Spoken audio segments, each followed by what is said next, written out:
everybody. It is Wednesday, December 16th. We are the Good Doctors of Abbey Research. I'm Dr. Erin. I'm Dr. Kristen. And for today's Good Doctors Diagnose, we are joining forces to rant about sexism, misogyny, and bias against professional women.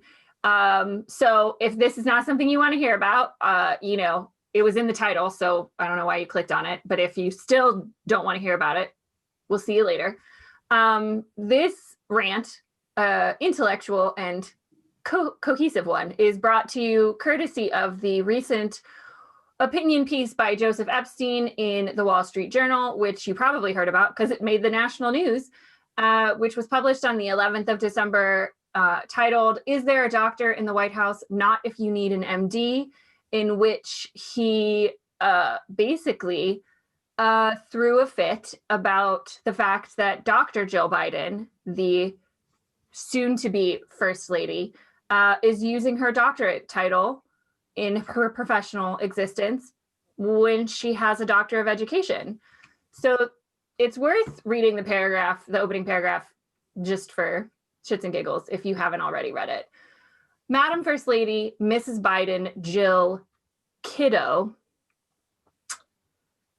Super respectful. Like, what's the point of saying any of those first ones if you're just going to say kiddo? Also, like, I'm not trying to be shady, but like, Jill's not a kiddo to anybody. Like I'm pretty sure she's past menopause. Like that, you don't like. You are not a kiddo if you cannot bear kiddos. To anyone. It's if you want to talk about how to succinctly tell people the tone of your opinion piece, call a grown woman kiddo. That's an excellent example of how to do it very quickly with short words. When Dr. Maya Angelou said, "When people show you who they are, believe them," she was referring to articles like this. So a bit of advice on what may seem like a small, but I think is not an unimportant matter. Thank you so much for your opinions. Which, in his defense, this is an opinion piece. It is an opinion piece, yes. So, correct. Any chance you might drop the doctor before your name, Dr. Jill Biden sounds and feels fraudulent, not to say a touch comic. Your degree is, I believe, an ED, a Doctor of Education, earned from the University of Delaware through a dissertation with the unpromising title, Student Retention at the Community College Level, Meeting Students' Needs. A wise man once said that no one should call himself doctor unless he has delivered a child. Note all of the gendered pronouns in that sentence. Only men get to be doctors, kids. Think about it, Dr. Jill, and forthwith drop the doc. So obviously, as two women with PhDs, doctors of philosophy, hard-earned over the course of many, many years, we took great exception to this, as many professional women, whether they had doctorates or not. And many men took exception to this as well. I got anger from everybody in my life about it. So. A lot of humans of any gender identity were incensed by this. We're real upset by this. But it's worth noting that many women I know, all the women I know, including both of us, were not at all surprised that this got written, that this got published, especially from a man who taught for 30 years at Northwestern University without a doctorate or any advanced degree, which, ladies and gentlemen, I will tell you quite bluntly, could only happen in this country if you were a white man. Because every other gender and color and even sexual identity would have to have much higher qualifications to get that kind of position. So obviously it speaks a lot about sexism and misogyny and bias against professional women specifically. We talk a lot about intersectionality, and it's always worse for women of color. It's always worse for queer women of color, et cetera, et cetera, et cetera. But yeah, we have just a few thoughts about how hard it is to just exist with qualifications. So. Couple things. Also in the article, I just want to say before we stop paying him any attention and talk about the larger process, he seems to conflate that's important. Humanities doctorates with honorary doctorates. Yeah. And I don't love honorary doctorates either. Our university gave one to Hillary Clinton. I do not call her Dr. Clinton. She has not. sorry, she's never defended a thesis. She's done a lot of really hard things, but like her book wasn't a PhD. And so I will happily call her Secretary Clinton for the rest of her life. Because that's her appropriate title that she did earn. Yes. Yeah, Secretary Hills, our buddy Hills, is not a fellow graduate of the Queen's University of Belfast. No. So I'm not going to call her by that name. I've always been side-eyeing the awarding of honorary doctorates for my lifetime. It does feel pandering. He's not wrong in that.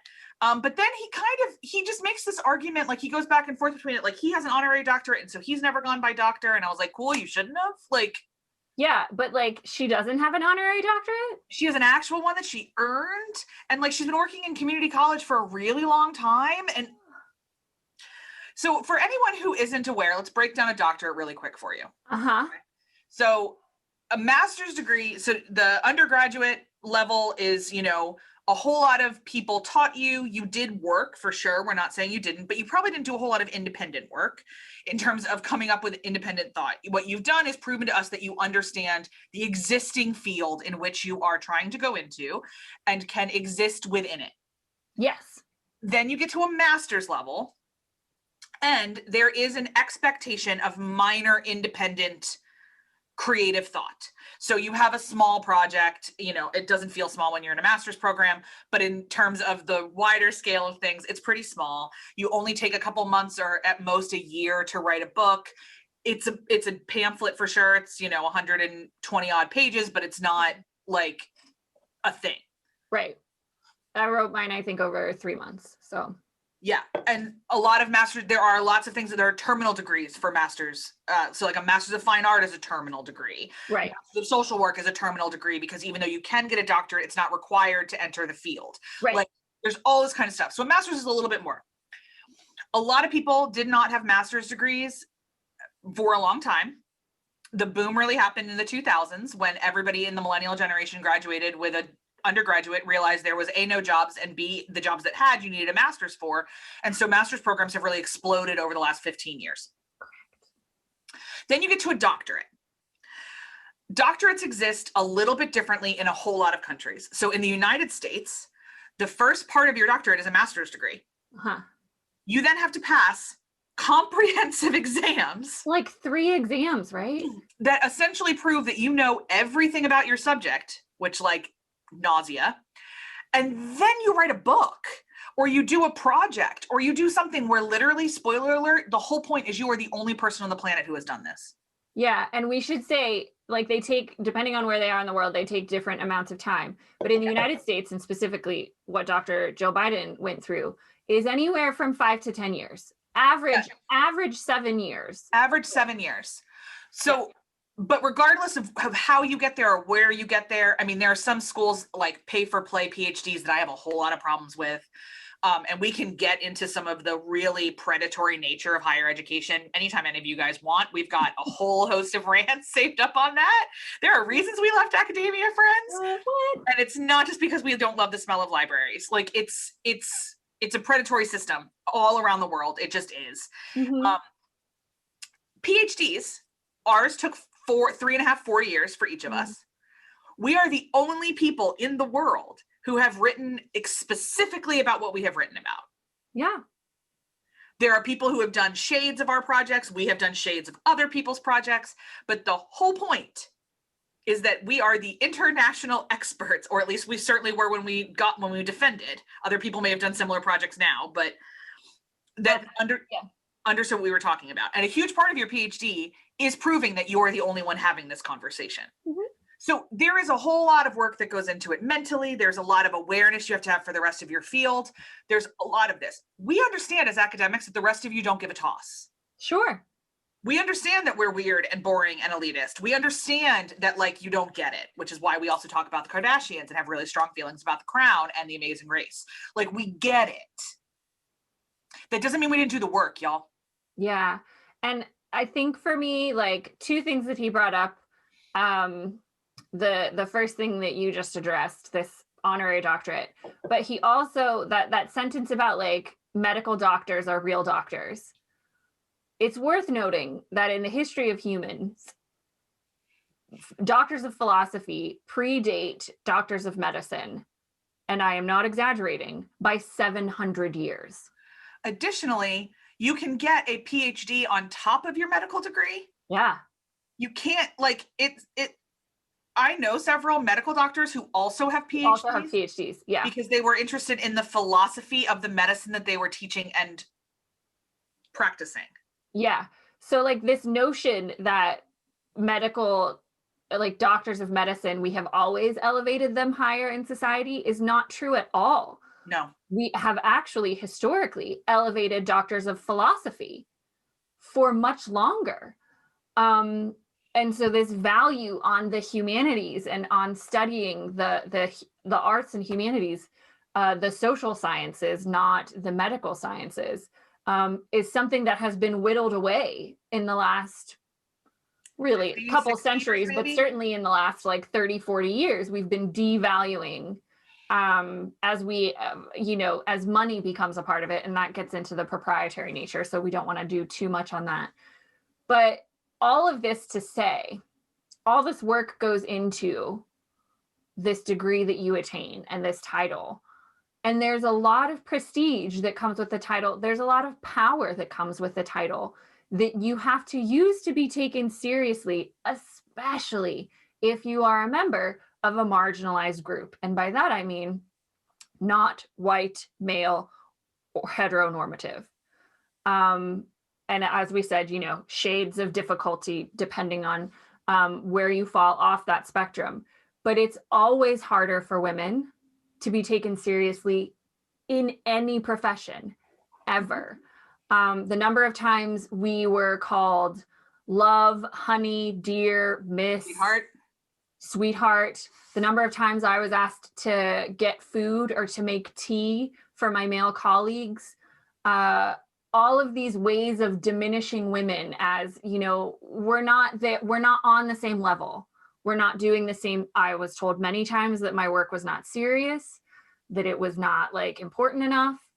All of these things are ways. Your work is very serious and very important, by the way.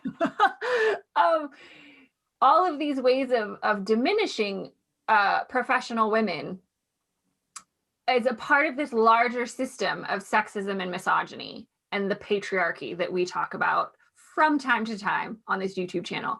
And so that's why we wanted to, we didn't just want to rant about our qualifications, but we wanted to say, like, this is a part of a much larger puzzle in which women are frequently diminished and undervalued.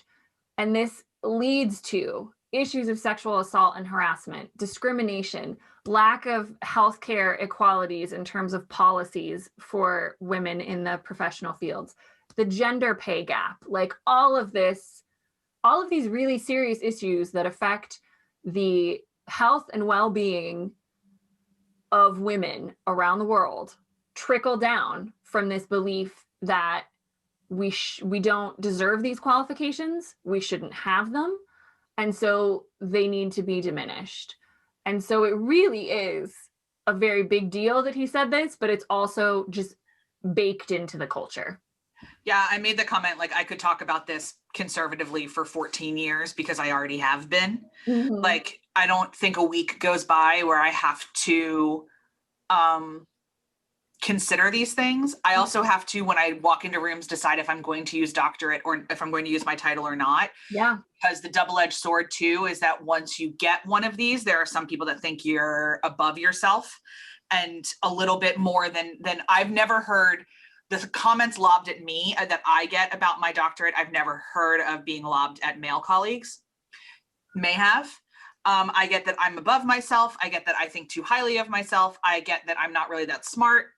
I don't really understand how the world works because I've been in academia for so long, which is not true. I get a lot of that. And again, I don't hear this from male colleagues. So if you are a male with a PhD, and especially in the business world, and you've gotten this stuff, please let us know, because we don't have data on it. I just don't have data, because my male colleagues always kind of look at me and go, wow, that really sucks. And so, but I every day There are rooms that I walk into that I carry the power of the PhD and I carry it really well. And I make sure people call me doctor. And then there are other rooms that I have to downplay it or I won't get anything done. And that's, when we apply for jobs, we have discussions with each other. Do I leave my PhD off of my resume? There's a lot of those kind of things. It's a very generational specific thing for sure, which we'll talk about continually throughout the next year as we talk more about generations. But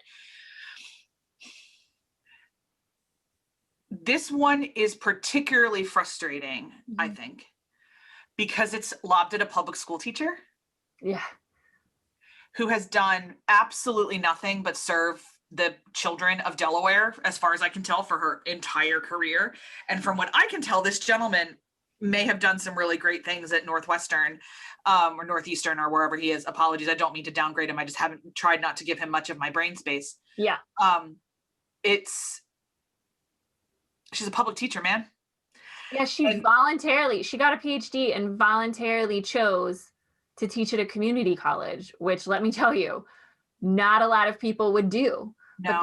But her calling, clearly from her doctoral dissertation, was community colleges. And it sounds like she's going to be a really good force in helping us redefine higher education in the United States, which we desperately need to. So I'm thrilled to death that she is going, that somebody with her brain is going to be able to work with that. But the most important title that she will have for the next 4 years is First Lady of the United States, for sure. So she will be First Lady of the United States.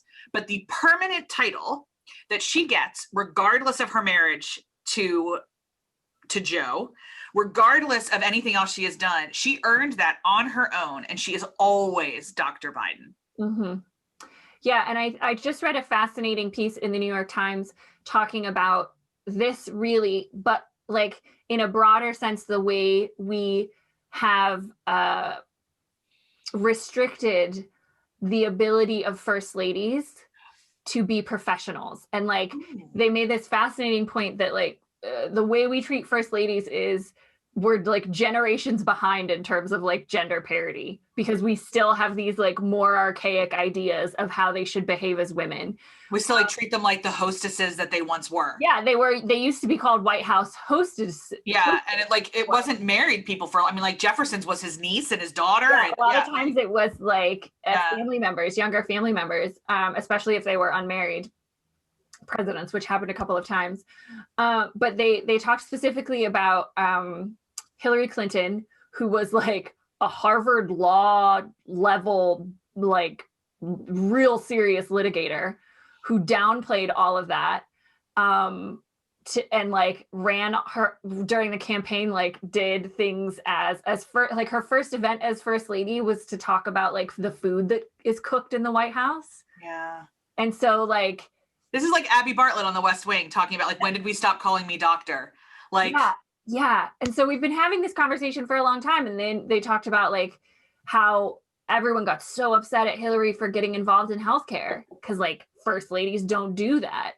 And then Laura Bush, as a reaction to the way that, you know, Hillary was treated. And there's been fascinating documentaries, and it's even in Michelle Obama's book, how she was treated. Another like serious badass lawyer who felt so restrained by being first lady that she was like, and literally the quote she gave was like, people can't get upset about school lunches, right?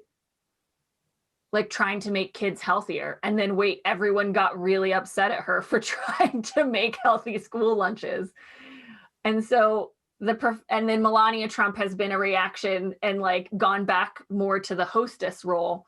And let me say, First Lady Laura Bush did incredible work in children's literacy. Yeah, but she was forced to do it very quietly, I feel. Yeah. And she never celebrated it the same way that and like Barbara Bush was the same way, First Lady Barbara Bush. They did incredible work with pet adoption and like important things in our culture. Yeah. But we don't ever talk about that as part of either of their husbands' legacies.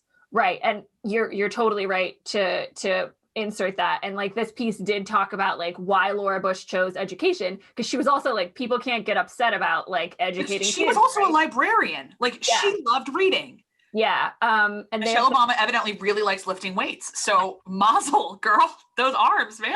Physically fit. It's an important part of our overall holistic health. But yeah, so like we are, if you can't tell, kind of evangelists for first ladies. And the We think they're pretty rad, and we think they should have bigger jobs. They should have bigger jobs. They should certainly have a bigger part of our history. They have been exceptionally important and significant contributors to society. And whenever they are, we get angry about it. Yeah. So Dr. Jill Biden is no exception. This is an issue that we feel entirely bipartisan on. All first ladies should be given larger platforms and be celebrated for their contributions. And so just add that is the like fondant on top of the cake of our anger about this issue. We watch a lot of baking dessert shows, so spend a lot of time with fondant. All of this is like the way we treat first ladies too. And the fact that he was like, you should just be happy to be Mrs. Biden. Like, what? I love my husband so much. I really do. Like, I really, really do. I'm not Mrs. Donnelly. Nope. I'm not. There are lovely Mrs. Donnellys in our family. Lovely, lovely Mrs. Donnellys. I'm not one of them. Yeah. And it's, you know, even when I was talking to my mom about it, she remembered how hard it was to get Ms. MS. Yeah. Like, and to get people to call you that when she was like entering the workforce in the late 60s, early 70s, and because you were either a Mrs. or a Miss. Yeah, my mother was in the professional workforce in the late 60s. Yeah. And the 70s, and talks all the time about when she turned 30 and people still tried to call her Miss. And she was like, I'm not. Yeah. So like she just like, I'm not. I'm very old. And we should say, you know, we don't want to diminish at all the women who are Mrs. and who love and cherish that role. That doesn't mean that they're not significant contributors. They most certainly are. But this is a very complicated issue, but certainly one we both feel very passionate about, especially in terms of recognizing a person's work. And how they choose to be called, how they choose to. Yeah. Absolutely not. No. I think housewives are heroes and mothers are heroes, and I'm capable of being neither. So like, I mean, part of why I'm not Mrs. Donnelly is that I'm not very good at being Mrs. Donnelly. But the issue forever with women is the assumption of that one woman's choice should be every woman's choice. And that's the thing. Like, everybody gets to identify how they want to. I have friends with doctorates that don't ever that call themselves Mrs. because that works for them and that's wonderful for them. Yeah, that's the core of the issue, is that women have not, for a long, long time, had the ability to decide how they were seen by society. Yeah. Literally did not have the power to do so for many, many centuries. Remember, it was illegal to open a checking account without your husband until the 70s. Women were legally dead once they were married. Legally, like all of the legality, it was owned by their husband. So we've been fighting to just be able to say who we are and who we want to be for a really long time. And you know what? We get to do it now. And that's, I think, the core issue. You just like nailed it, Dr. Kristen. The core issue of this is that he is saying she does not get to decide how she sees herself. And that's unacceptable. Completely unacceptable. And that goes for everybody. Everybody, however they see themselves. I have friends who are pastors who really want to be called reverend because that's the degree they earned and the ordination name that they got. Awesome. I have Catholic priest friends that want to be called father because that's their title. And I have Catholic priest friends that want to be called by their first name. Like, it is entirely how you interact with yourself. Mm-hmm. When we are professors, we ask our students to call us Dr. Hinson and Dr. Donnelly. We work with other people who would ask them to call them by their first name. It is entirely on us, on human beings, how we choose to be interacted with. This is why when children go to their friends' houses, when they're children, they ask what name they should use for their parents. Mm-hmm. This is actually just common courtesy, and it's being treated as an issue of political correctness. Yeah. To me, that phrase, which he used in his article, is just, all it does is show me that he thinks personal choice is politically correct in a negative sense. It was used derisively. Mm-hmm. And I don't know. I just want a world in which everybody gets to say who they are. 100%. Start there. Can we start there where we are trying through our work and our lives to build a world in which people get to be themselves and say who they are and are accepted for that. So, obviously this one touched a nerve for us, basically on that level. That's the world we're trying to build, and that is not the world Joseph Epstein wants to see, and that we're very sad about it. We hope that in the backlash, which has been funny, insightful, painful, catty, inspiring, lots of things, as backlash always is, that somebody he cares about sits him down and tells him how he's wrong. And we hope that he is open enough to understand that just because the world doesn't work the way he wants it to does not mean that it's working badly. Yes. And on that note, I think we've said all we have to say right now, although clearly we have a lot to say on this issue. And we hope you found this discussion insightful and thought-provoking. And that is our Good Doctors Diagnose for this week. We hope you survive. If you are in the Northeast, we are currently getting snowed upon, we hope you are safe and well wherever you are. And we will see you guys next week. Bye.